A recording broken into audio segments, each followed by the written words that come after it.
નમસ્કાર, પ્રણામ, સ્વાગત છે મિત્રો તમારું અમારા એક નવા વિડીયોમાં। મિત્રો, બેસતા વર્ષના દિવસે સવારે વહેલા ઉઠીને સુકનમાં મીઠું શું કામ ખરીદવું જોઈએ?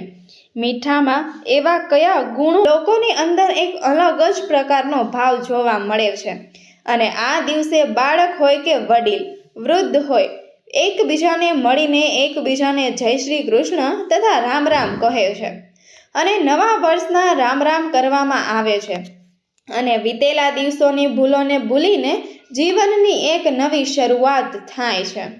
બેસતા વર્ષનો દિવસ એ વિક્રમ સંવતના પ્રારંભનો દિવસ હોય છે। આપણે ત્યાં ગુજરાતીઓનું નવું વર્ષ આ દિવસથી જ શરૂ થાય છે। એટલા માટે નવા વર્ષના અભિનંદન તેમજ શુભેચ્છાઓ આ દિવસે જ પાઠવવામાં આવીને રાત્રે લગભગ આખી રાત ફટાકડા ફૂટે છે। કોઈકને દુકાન ખોલવાનું મુહૂર્ત વહેલું હોય તો કોઈકને ચોપડા પૂજન મોડેથી કરવું હોય અને આખી રાત જાણે આખું ગામ જાગતું હોય। પ્રભાતનો પોર થવા આવે ત્યાં તો મંદિરોમાં મંગળ આરતીનો ઘંટનાદ ગુંજી ઉઠે છે। દેવ દર્શન માટે લોકોના પગ અધીરા થવા લાગે છે અને મંગળા આરતીમાં ઈશ્વરને પ્રાર્થના કરીને નવા વર્ષમાં સુખ, શાંતિ અને વેપાર ધંધામાં અથવા તો ખેતીમાં ભગવાન ખૂબ જ સુખ સમૃદ્ધિ આપે એવી પ્રાર્થના કરે છે। ત્યારબાદ સૌને બેસતા વર્ષની શુભકામનાઓ આપે છે। આજના દિવસથી ખેડૂતો અને વેપારી સહિત પ્રત્યેક ધંધાર્થીઓ પોતાના કામની શરૂઆત નવેસરથી અને ખૂબ જ ઉત્સાહપૂર્વક કરે છે। ખેડૂતો કોઠીઓમાંથી શિયાળુ પાક માટેનું ધાન્ય બહાર કાઢે છે તો વેપારીઓ નવા વર્ષના હિસાબોનો પ્રારંભ નવા ચોપડાની શરૂઆત કરીને જ કરે છે। અગાઉનો બધો જ હિસાબ દિવાળીની રાત્રે જ પૂર્ણ કરે છે। નવા વર્ષના દિવસે નવી શરૂઆત અને વસ્તુઓ ખરીદવાની પણ પ્રથા આપણા સમાજમાં જળવાઈ રહે છે। વળી નવા વર્ષનું પંચાંગ લેવાની પ્રક્રિયા ખાસ રસપૂર્વક કરવામાં આવે છે। લોકો આ દિવસે જેટલા બને એટલા સૌમ્ય રહેવાનો પ્રયાસ કરે છે। અપશબ્દો અથવા ખરાબ કર્મ જેવી કોઈ પણ પ્રવૃત્તિ માટે આજના દિવસે નથી કરતા, કારણ કે વર્ષના પહેલા દિવસને જેટલું સારી રીતે ઉજવી શકાય એટલું જ આવતું વર્ષ સારું જાય એવી માન્યતા છે।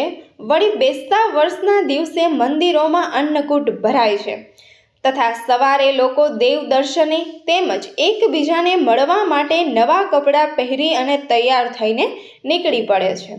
આ બધી પરંપરાઓ હજુ આજના સમયમાં પણ જોવા મળે છે। શહેરી વિસ્તારમાં આવું ઓછું જોવા મળે છે, પરંતુ હજુ આ પરંપરા જાળવી રાખી છે। ગામડાઓના લોકોએ આ પરંપરાને હજુ સુધી પણ જાળવીને રાખી છે। દિવાળીના આ સમગ્ર દિવસો દરમિયાન આંગણામાં રંગોળી પૂરાય છે, ઘરના ટોડલે તોરણ બંધાય છે અને ક્યાંક ક્યાંક તો ઝબુક ઝબુક કરતી લાઇટિંગ સિરીઝ પણ લગાવવામાં આવે છે। નવા વર્ષની સવાર થતાં જ બાળકો હેપી ન્યૂ યર કરવા નીકળી પડે છે અને તેઓ દરેક ઘરેથી પતાસા મેળવે છે। વળી સવારના પોરમાં રામ રામ કરી અને મળવા આવતા ભેગા થતા લોકોને મુખવાસ પ્રસાદ સ્વરૂપે અપાય છે। લોકો સવારમાં દરેક મંદિરે પોતાના કુળદેવતાઓના મંદિરે દર્શન કરવા આશીર્વાદની પ્રાપ્તિ કરવા માટે જાય છે। નવા વર્ષના દિવસે ગોવર્ધન પૂજા શા માટે અને અન્નકૂટ ભોગ શા માટે ધરવામાં આવે છે તેના વિશે જાણીએ તો આ દિવસે ભગવાન શ્રી કૃષ્ણએ પોતાની છેલ્લી આંગળીથી ગોવર્ધન પર્વતને ઉઠાવીને ઇન્દ્રના કોપથી થયેલી અતિવૃષ્ટિથી વ્રજવાસીઓને બચાવ્યા હતા। એ સમયે લોકો અને પ્રાણીઓ સહિત બધા ગોવર્ધન પર્વત નીચે આવી ગયેલા અને પરિણામે તેમણે રક્ષણ મેળવેલું। ત્યારબાદ ભગવાન શ્રી કૃષ્ણને ગોવર્ધન ગિરધારી પણ કહેવામાં આવે છે। આ પહેલા વ્રજવાસીઓ ઇન્દ્રને 56 ભોગ અને અન્નકોટ એટલે કે વિવિધ વાનગીઓ ધરાવતા હતા। આ ઘટના પછી લોકો ગોવર્ધનની પૂજા કરી અને તેમને પાલનહાર સમાન માનીને અન્નકૂટ ધરવા લાગ્યા। આજે પણ મંદિરોમાં ભગવાન ઠાકોરજીને અન્નકૂટ ધરાવવામાં આવે છે। એમાં વિવિધ પ્રકારની વાનગીઓ ઉપરાંત વિવિધ શાકભાજી પણ હોય છે. આવી રીતે અન્નકોટ ધરાવવાની પ્રથા અતિ પ્રચલિત છે અને આ અન્નકોટનો પ્રસાદ પણ બધા લોકોને પ્રસાદ તરીકે આપવામાં આવે છે. વળી આ નવા વર્ષના દિવસે સવારમાં ગાયના છાણમાંથી ગોવર્ધન બનાવાય છે અને ફૂલોથી શણગારાય છે. સાંજે તેમની શ્રદ્ધા ભાવથી પૂજા વિધિ કરવામાં આવે છે. વ્રજભૂમિમાં આજે પણ અન્નકૂટ અને ગોવર્ધન પૂજાનું અતિ મહત્વ છે. આવી રીતે આ દિવસ અન્નકૂટ અને ગોવર્ધન પૂજાના લીધે ખૂબ જ શોભાયમાન બની ઉઠે છે. મિત્રો, હવે આપણે એ જાણીએ કે મીઠું શું કામ સુકનવંતુ કહેવામાં આવે છે. શું તમે જાણો છો કે નવા વર્ષના દિવસે મીઠું ખરીદવા પાછળનું કારણ શું છે? મીઠાને સબરસનું શું કામ કહેવામાં આવે છે? તો ચાલો મિત્રો, આજે આ વિષય પર આપણે માહિતી મેળવી લઈએ. આજના વિડીયોમાં આપણે સબરસ વિશે થોડી વાતો કરીશું.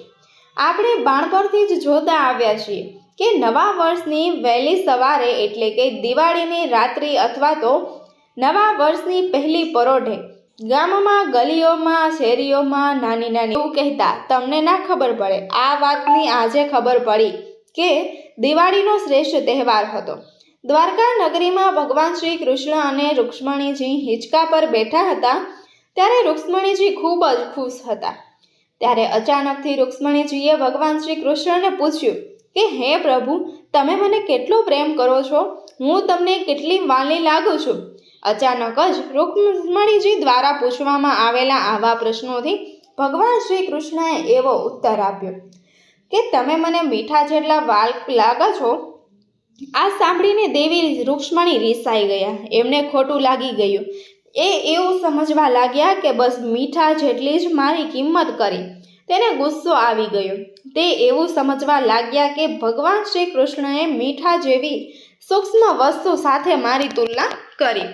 ત્યારે રાણી રૂક્ષ્મણીજી રીસાઈને હિંચકા પરથી ઉઠી ગયા અને પોતાના મહેલમાં જતા રહ્યા. ત્યારે ભગવાન શ્રી કૃષ્ણએ વિચાર્યું કે રૂક્ષ્મણીજીને કેવી રીતે સમજાવી શકાય, એટલે ભગવાન શ્રી કૃષ્ણ હિંચકા પરથી ઊભા થઈને પોતે રસોડામાં જઈને રૂક્ષ્મણીજીને ભાવતી રસોઈ બનાવવાનો આદેશ કર્યો અને એવું કહ્યું કે આ વ્યંજનમાં મીઠાનો ઉપયોગ ક્યાંય પણ ન કરતા. હવે ભગવાનના આદેશ મુજબ રસોઈ તૈયાર થઈ. ત્યારબાદ ભગવાન શ્રી કૃષ્ણ અને રૂક્ષ્મણી સાથે જમવા બેઠા.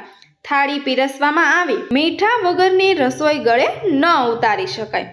ત્યારે ભગવાન શ્રી કૃષ્ણએ કહ્યું કે હે દેવી રૂક્ષ્મણી, હવે તમને ખબર પડી.